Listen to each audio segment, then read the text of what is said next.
हमने कल देखा था कि प्रिज्म में प्रकाश का अपवर्तन कैसे होता है।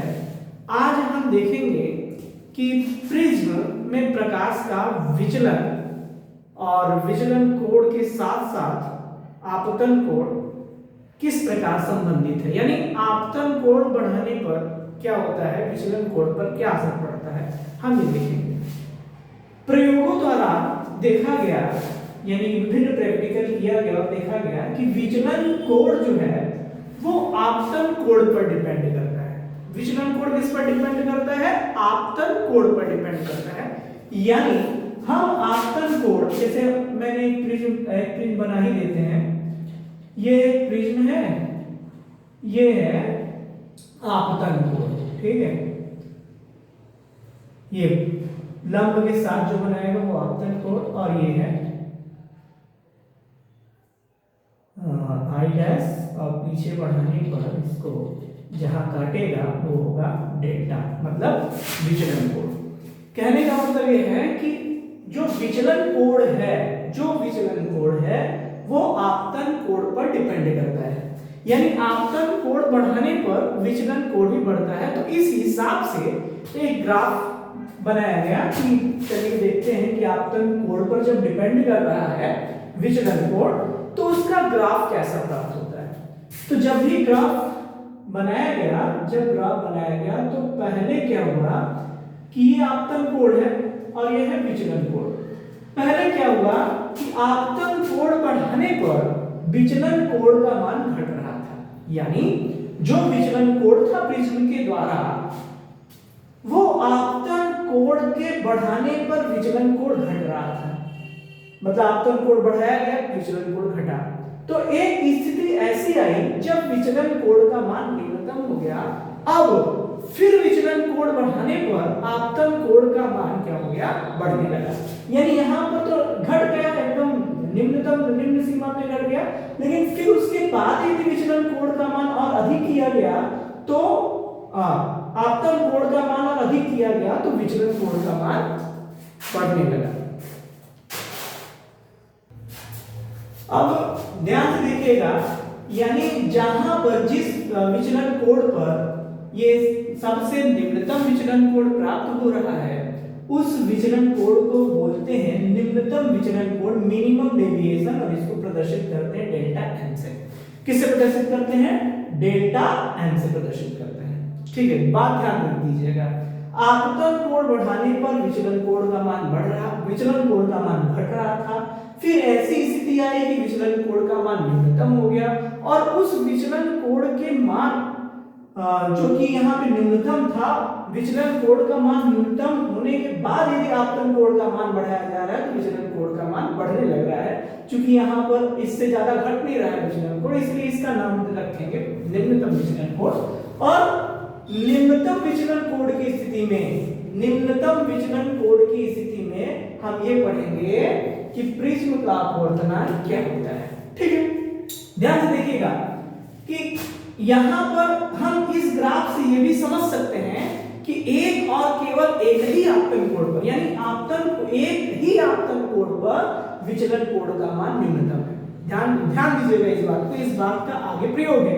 केवल एक ही आपतन कोण पर विचलन कोण का मान न्यूनतम है, एक के अलावा ऐसा कोई और आपतन कोण नहीं है जिसके लिए विचलन कोण का मान न्यूनतम होगा। केवल एक ही आपतन कोण के लिए विचलन कोण का मान न्यूनतम। अब इस निम्नतम विचलन के केस में सबसे पहले हम पिछला देखते हैं। पिछला हमने क्या पढ़ा था? पिछला हमने पढ़ा था कि जो हमारा डेल्टा है जो क्या है, I plus I dash minus R plus R dash, और क्या पढ़ा था? और हमने पढ़ा था कि आर प्लस आर डैश बराबर ए, ठीक है। R plus R dash is equal to A. ध्यान दीजिए, हम जानते हैं प्रकाश का अपवर्तन रिवर्सिबल लॉ का पालन करता है, यानी हम इसका व्युत्क्रम कर सकते हैं। कहने का मतलब यह है कि हम यदि इधर से प्रकाश को इंसिडेंट कराएंगे इस पृष्ठ पर तो आप मान लीजिए कि न्यूनतम विचलन की स्थिति में हमारा ये डेल्टा एन प्राप्त हो रहा है और जो निर्गत किरण है वो इस प्रकार ऐसा निकल रहा है, ठीक है। यही क्रिया हम यहाँ से करेंगे तो ठीक जो निर्गत किरण है, मतलब यहाँ से किरण हम इंसिडेंट कराएंगे इस पर, और जो निर्गत किरण है वो यहाँ से निकलेगा, क्योंकि प्रकाश रिवर्सिबल लॉ का पालन करता है, व्युत्क्रम नियम का पालन करता है। अभी अभी हमने ये पढ़ा कि एक और केवल एक ही आपतन कोण के केस में जो हमारा विचलन कोण है वो न्यूनतम प्राप्त होता है। तो कहने का मतलब यहाँ पे देखिए आई डैश पर भी, क्योंकि डेल्टा पर तो कोई प्रभाव नहीं पड़ेगा, ये किरण है, ये निर्गत किरण है या आपतित किरण है, दूसरी स्थिति में ये आपतित किरण हो जाएगा, ये निर्गत किरण हो जाएगा, जो जैसे है वही रहेगा, तो इसका मतलब इस डेल्टा एम पर प्रभाव नहीं पड़ेगा। अभी इस आई आपतन कोण आई के केस में हमें हमारा न्यूनतम विचलन कोण प्राप्त हो रहा था, दूसरी स्थिति में आपतन कोण आई डैश के केस में भी हमारा न्यूनतम विचलन कोण प्राप्त हो रहा था। लेकिन अभी अभी हमने ये पढ़ा कि केवल एक ही ऐसा केस आपतन कोण का बनेगा जहां पर न्यूनतम विचलन कोण हम प्राप्त कर सकते हैं। इसका मतलब जो आई है वो आई डैश के बराबर होगा। हम यहाँ पे करते हैं सेगमेंट में, जो आई है वो किसके बराबर होगा, आई डैश के बराबर। ये समझ में नहीं है, जो आई है वो आई डैश के बराबर होगा। तो हम इसे लिख सकते हैं आई, जनरली आई लिख सकते हैं, ठीक है, I equal to I dash. जब आई डैश के बराबर होगा तो जाहिर सी बात है आर का मान आर डैश के बराबर होगा, r equal to r dash. इसको भी हम लिख सकते हैं, यानी कि आई डैश के बराबर होगा तो जाहिर सी बात है आर डैश के बराबर होगा। तो इसका मतलब यहां पर हम प्रतिस्थापित कर रहे हैं r प्लस r डैश बराबर a, समीकरण लिख देते हैं, r प्लस r डैश बराबर a, तो r plus r is equal to a, तो 2r हो जाएगा a by 2, ठीक है। अब ध्यान से देखिए, delta is equal to i plus i dash minus r plus r dash है, तो समीकरण एक से हम लिखेंगे delta is equal to i plus i minus a by 2। इसका मतलब i plus i dash 2i dash 2i is minus a by 2, तो a by 2 को इधर भेजेंगे तो हो जाएगा डेल्टा बराबर, अच्छा न्यूनतम विचलन केस की स्थिति में हम डेल्टा m लेते हैं, तो delta m plus a by 2 बराबर 2i, delta m plus a by 2 is equal to 2i।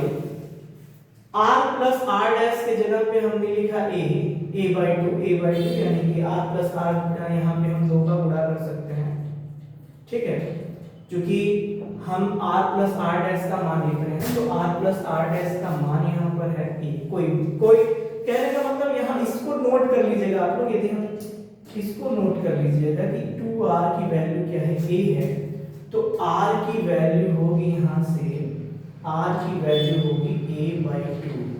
हमने केवल r प्लस r डैश के जगह पे क्या लिखा है, फिर से देखिए,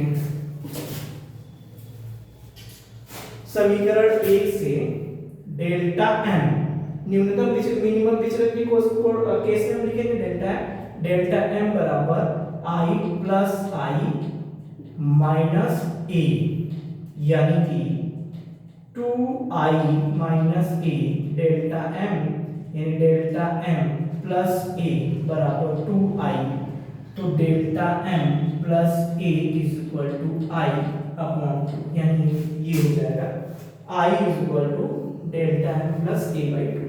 कहने का मतलब हमारा मेन एम क्या था, न्यूनतम विचलन कोण की स्थिति में प्रिज्म का अपवर्तनांक ज्ञात करना।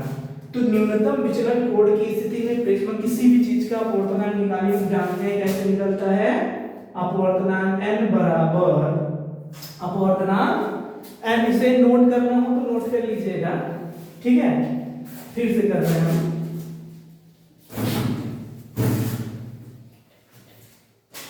अपवर्तनांक n बराबर sine i upon sine r, ये इसके केस में ये नोट कराया था हमने, तो फिर से हमने लिखना है, तो sine i is equal to sine a plus delta m by 2 upon sine a by 2। ये क्या है, प्रिज्म का अपवर्तनांक। एन बराबर sine a plus delta m, मतलब minimum deviation, sine a plus delta m by 2 upon sine a by 2। ये क्या है?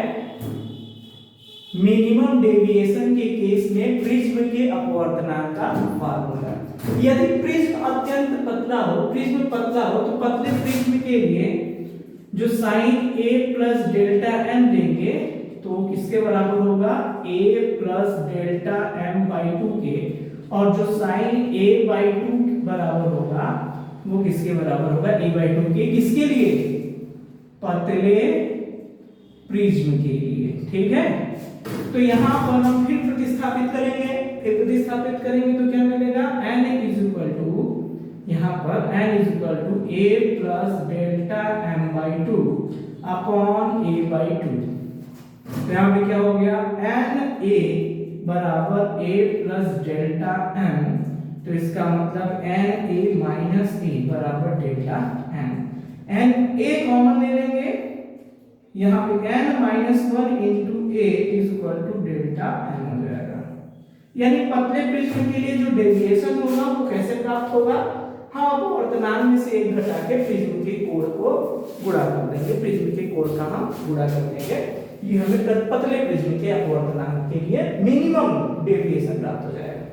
ठीक है, इसको स्क्रीनशॉट मार लीजिए, आगे चलते हैं।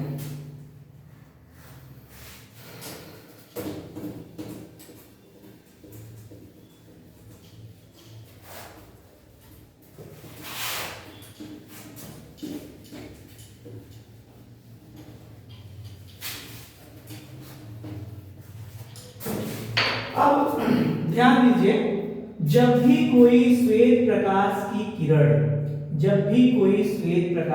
जानते हैं सूर्य की किरण प्रिज्म पर पड़ती है तो कई कलरों में डिवाइड हो जाती है। जब भी कोई सूर्य की किरण प्रिज्म पर पड़ती है तो कई कलर में डिवाइड हो जाती है। ठीक है, देखिए ध्यान से, सूर्य का कलर 7 रंगों से मिलकर बना होता है। Violet, indigo, blue, green, yellow, orange, red, VIBGYOR जिसे हम बोलते हैं। तो कहने का मतलब यह है कि सातों कलर वायु में एक समान चाल से चलते हैं, यानी सातों कलरों का जो स्पीड होता है वायु में एक समान होता है। स्पीड कब बदलता है? जब ये एक माध्यम से दूसरे माध्यम में जाते हैं, यानी कि हवा से ये दूसरे माध्यम में जाएंगे तो होगा क्या? जो अलग अलग कलर समान चाल से चल रहे थे वो अब समान चाल से नहीं चलेंगे। समान चाल से नहीं चलेंगे, वो कोई कलर मतलब ज्यादा स्पीड से चलेगा, कोई कलर कम स्पीड से चलेगा, यानी अलग अलग रंगों के प्रकाश माध्यम में अलग अलग वेग से आगे बढ़ेंगे। तो ध्यान से देखिए, अभी हम ये जानते हैं कि जो रेड कलर है उसकी स्पीड सबसे ज्यादा है, स्पीड रेड की सबसे ज्यादा है VR, यानी VR जो है वो सबसे ज्यादा है, और वायलेट की स्पीड जो है, वायलेट की स्पीड सबसे कम है। रेड की स्पीड सबसे ज्यादा है, वायलेट की स्पीड सबसे कम है। तो कहने का मतलब यह है कि रेड जिसकी स्पीड सबसे कम होगी उसका डेविएशन ज्यादा होगा, मतलब वो अपने पथ से बहुत ज्यादा विचलित होगा, और जिसका स्पीड ज्यादा होगा वो अपने पथ से बहुत कम विचलित होगा। इसी विचलन के परिणाम स्वरूप हमें एक 7 रंगों का स्पेक्ट्रम मिलता है, 7 रंगों का स्पेक्ट्रम। ठीक है, तो इस विचलन कोण के कारण जो अलग अलग माध्यम में प्रकाश की चाल थी, अलग अलग कलर की, उसके कारण हमें एक स्पेक्ट्रम मिलेगा, अलग अलग कलर दिखाई देंगे पर्दे पर। तो रेड कलर का स्पीड सबसे ज्यादा होता है और वायलेट कलर की स्पीड सबसे कम होती है। रेड कलर बहुत ज्यादा विचलित होगा, क्यों? रेड कलर बहुत कम विचलित होगा क्योंकि उसकी स्पीड बहुत ज्यादा है, और वायलेट कलर बहुत कम विचलित होगा, वायलेट कलर बहुत ज्यादा विचलित होगा क्योंकि उसकी स्पीड बहुत कम है। कहने का मतलब यह है, स्पीड जिसका कम रहेगा उसका विचलन कोण ज्यादा होगा, और जिसकी स्पीड ज्यादा होगी उसका विचलन कोण कम होगा। ठीक है, और हम ये भी जानते हैं जो हमारा अपवर्तनांक है, अपवर्तनांक बराबर निर्वात में प्रकाश की चाल, निर्वात में प्रकाश की चाल, प्रकाश की चाल बटा माध्यम में प्रकाश की चाल, माध्यम में प्रकाश की चाल, ये होता है। तो ध्यान दीजिए कि जो प्रिज्म का अपवर्तनांक है विभिन्न रंगों के लिए भिन्न भिन्न होगा, क्योंकि ये माध्यम में प्रिज्म के अंदर विभिन्न प्रकाश जो होंगे अलग अलग स्पीड से चलेंगे। जिसकी स्पीड ज्यादा रहेगी, कहने का मतलब ये ध्यान दीजिए, मान लीजिए इसे फिक्स कर देते हैं, इसको फिक्स कर देते हैं, केवल ये बदलते हैं, 1 कर देते हैं, मतलब समझने के लिए 1/3 बड़ा है कि 1/4 बड़ा है, तो जाहिर सी बात है 1/3 बड़ा है। तो इस यानी 3 4 से छोटा है लेकिन ये 1/3 बड़ा है, 4 3 से बड़ा है लेकिन ये इससे छोटा है। तो कहने का मतलब ये है कि जो जिसका हर अंश समान होने पर जिसका हर छोटा होगा वो भिन्न बड़ी होगी और जिसका हर बड़ा होगा वो भिन्न छोटी होगी। तो कहने का मतलब यदि माध्यम में प्रकाश की चाल जिसकी ज्यादा होगी उसका अपवर्तनांक उस कलर के लिए प्रिज्म का अपवर्तनांक कम होगा, और जिस कलर का माध्यम में प्रकाश की चाल जो होगी वो कम होगी उस कलर के लिए प्रिज्म कोण अधिक होगा। यानी हमारा रेड कलर के लिए, रेड कलर की चाल सबसे अधिक होती है, तो रेड कलर के लिए जो हमारा प्रिज्म कोण होगा, प्रिज्म कोण ये कहें प्रिज्म का अपवर्तनांक होगा वो क्या होगा, रेड कलर के लिए कम होगा। वायलेट कलर की स्पीड कम होती है तो प्रिज्म का अपवर्तनांक वायलेट कलर के लिए ज्यादा होगा। अभी हमने क्या क्या समझा कि वायलेट कलर की स्पीड कम होती है, रेड कलर की स्पीड ज्यादा होती है।